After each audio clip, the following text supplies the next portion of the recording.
જ મારા છોકરાને બહુ માર્યો.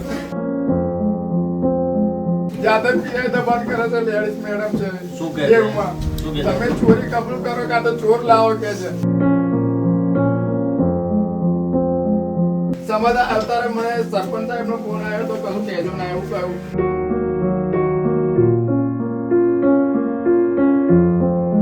હાથ આગળ લાવી તે કાંથે પટ્ટો માર્યો, પછી ઊભા થઈને પછી બે હાથે પછી ખેંચીને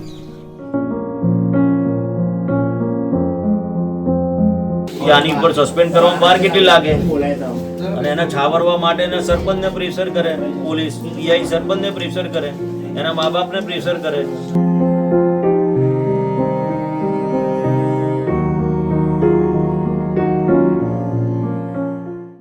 નમસ્કાર, લલકાર ન્યૂઝ સાથે હું મયુર મેવાડા.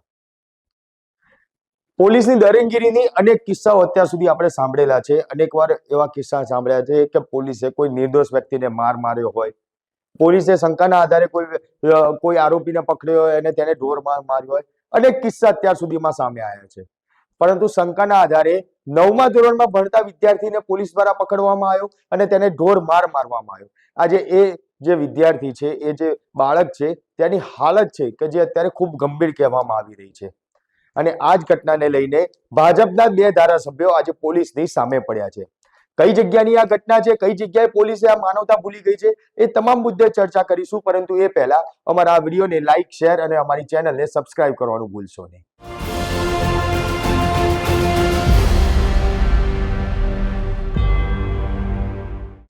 ગુજરાતના મહીસાગરમાં બાલાસિનોર આવેલું છે અને ત્યાં બાલાસિનોરમાં જનાર ગામ ખાતે લીંબાજ માતાનું મંદિર આવેલું છે.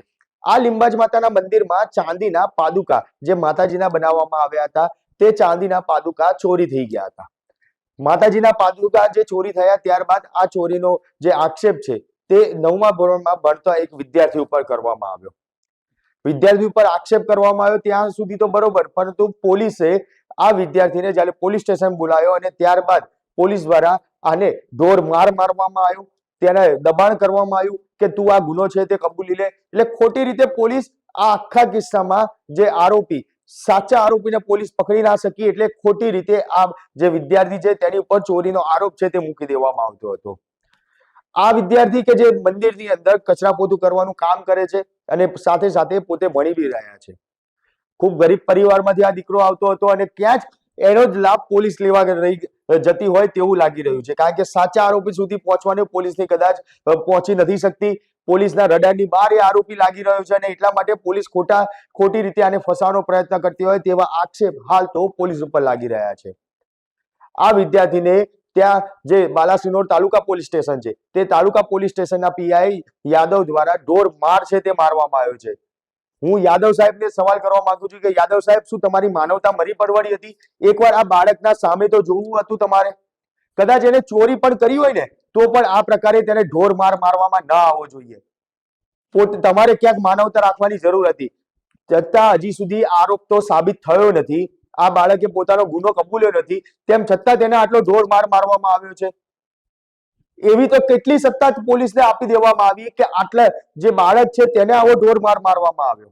અને આ સમગ્ર ઘટનાને લઈને હવે જે ધારાસભ્ય ધવલસિંહ ઝાલા છે તે મેદાને આવ્યા હતા. ધવલસિંહ ઝાલા કે જે આ પરિવારના ઘરે ગયા હતા, પરિવાર સાથે મળ્યા હતા અને ત્યાંથી જ જે જિલ્લા પોલીસ વડા છે તેમને પણ ફોન કરવામાં આવ્યો હતો. પરંતુ જ્યારે ધવલસિંહ ઝાલા ત્યાં પરિવાર સાથે પહોંચ્યા હતા અને ત્યાં જે આ વિદ્યાર્થી છે, જે આ બાળક છે, તેના માતા પિતા સાથે વાત કરી, તે વાતચીતનો એક ઓડિયો સાંભળીએ કે તેના માતા પિતા વિદ્યાર્થીને કેમ ઢોર માર મારવામાં આવ્યો, અત્યારે હાલની તેની પરિસ્થિતિ શું છે, તેને લઈને શું કહી રહ્યા છે તે સાંભળીએ. ઘટના એવી બની છે કે લીંબોજ માતાના મંદિરે મારો છોકરો ગયો તો કચરો પોતું કરવા અને ત્યાં ચોરી થઈ છે અને આ લોકોએ સકના ડાયરામાં પોલીસ સ્ટેશને લઈ ગયા હતા સાહેબ. અને સકના ડાયરામાં લઈ જઈને મારા છોકરાને માર માર્યો છે, બરોબર બહુ માર્યો છે. હાથમ માર્યો અને પગમ માર્યો, બરોબર માર્યો અને ચામડા નીકળી ગયા અને એનાથી ચલાતું બી નહીં સાહેબ. અને તમારથી આ કોઈ વિડીયો જોવે એ સાહેબ સપોર્ટ કરજો અને મારા છોકરાને ન્યાય અપાવજો, એટલું કરજો. મારે ન્યાય અપાવજો સાહેબ.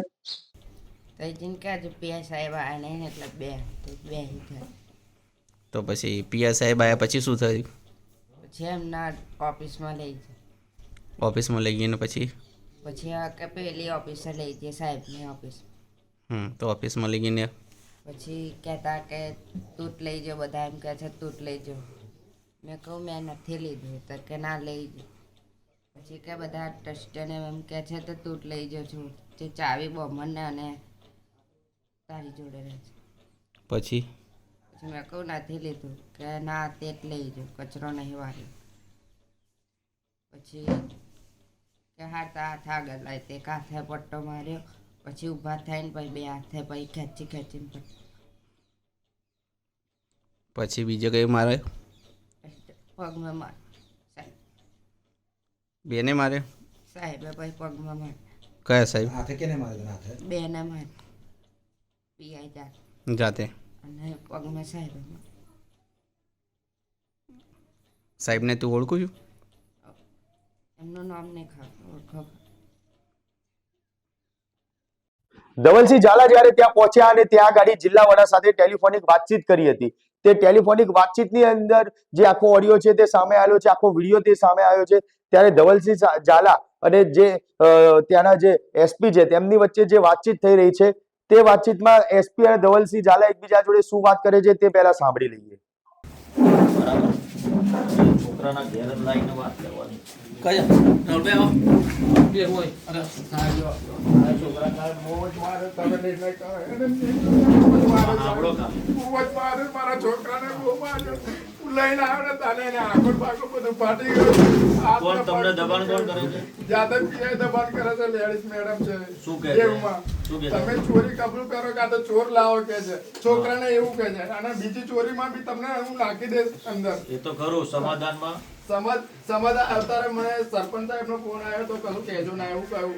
અને કંઈક બહારથી ફોન આવ્યો હતો કે બાલાજીનગર પોલીસ સ્ટેશને બેઠા હતા તો કે સમાધાનની વાત ચાલે છે કે એવું કહેતા હતા. એસપી સાહેબ જોડે વાત કરી લઉં છું. એમનું તો નામ બહુ સાંભળ્યું છે અને એમની કામગીરી ખૂબ સારી છે. એ તો અત્યારે ને અત્યારે સસ્પેન્ડ કરે બેનને કહીએ તાત્કાલિક ધોરણ પર. આપણે તો અહીંયાથી જવાનું થતું નહીં. અરે કોઈના જો સાંભળી લો, તમારા બાલાસિનોર હોય કે લુણાવાડા હોય, એક જ વ્યક્તિ એના ઈશારે બધું ચાલતું હોય એવું તો કોઈ દિવસ ક્યારેય ના થાય ને.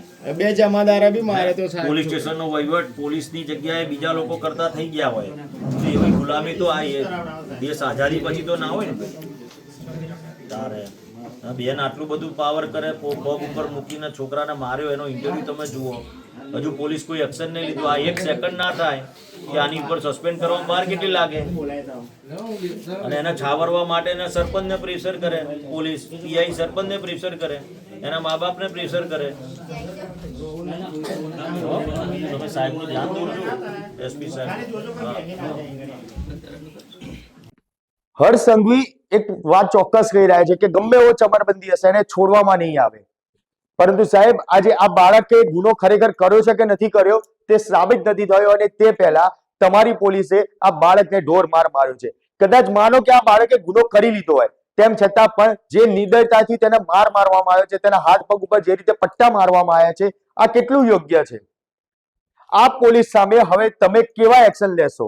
આજે ગૃહમંત્રી તરીકે તમે હંમેશા કહેતા હો છો કે ક્યાંય પણ કોઈ મુશ્કેલી હોય તો તમે ખાલી મને એકવાર ફોન કરી દેજો, હું ત્યાં અડધી રાતે પણ પહોંચી જઈશ, તમને ન્યાય અપાઈશ. આજે આ પરિવાર ગરીબ પરિવાર છે અને આ પરિવારને આજે તમારી જરૂર પડી છે ત્યારે તમે ખરેખર આ બાળકને ન્યાય અપાવશો? જે પોલીસ અધિકારીએ આ બાળકને ઢોર માર માર્યો છે અને હાલમાં ગામના સરપંચને આ બાળકને તેના માતા પિતાને ફોન કરીને રૂબરૂ મળીને અન્ય લોકોને મોકલીને સમાધાન કરવા માટે દબાણ કરવામાં આવી રહ્યું છે, કોઈને ના કહેવા માટે દબાણ કરવામાં આવી રહ્યું છે. ત્યારે આ પોલીસ કર્મચારીઓ અને પોલીસ અધિકારીઓ સામે હવે તમે કેવા પગલા લેશો? અને ખરેખર કોઈ પગલા લેશો ખરી કે માત્ર 4 દિવસ આ વાત ચાલશે અને ત્યારબાદ આખું કોકડું સંકળીને મૂકી દેવામાં આવશે? આ પરિવારને ખરેખર ન્યાયની જરૂર છે. તમારા ગૃહ ડિપાર્ટમેન્ટ તરફથી, તમારા તરફથી ખરેખર આ બાળકને ન્યાય મળવો જોઈએ. તમે શું માનો છો? કોમેન્ટ બોક્સમાં જરૂરથી જણાવજો. જે પ્રમાણે પોલીસે બાળક ઉપર જે અત્યાચાર કર્યો છે, માત્ર એક ચોરી કર્યા હોવાનો તેની ઉપર આક્ષેપ છે, એક ડાઉટ હતો, ના કોઈ સાબિત થયું નથી, તેની જોડેથી મુદ્દામાલ મળ્યો, તેમ છતાં બી આ રીતે એને ઢોર માર મારવામાં આવ્યો છે, તો આ કેટલું યોગ્ય કહી શકાય? કોમેન્ટ બોક્સમાં જરૂરથી જણાવો.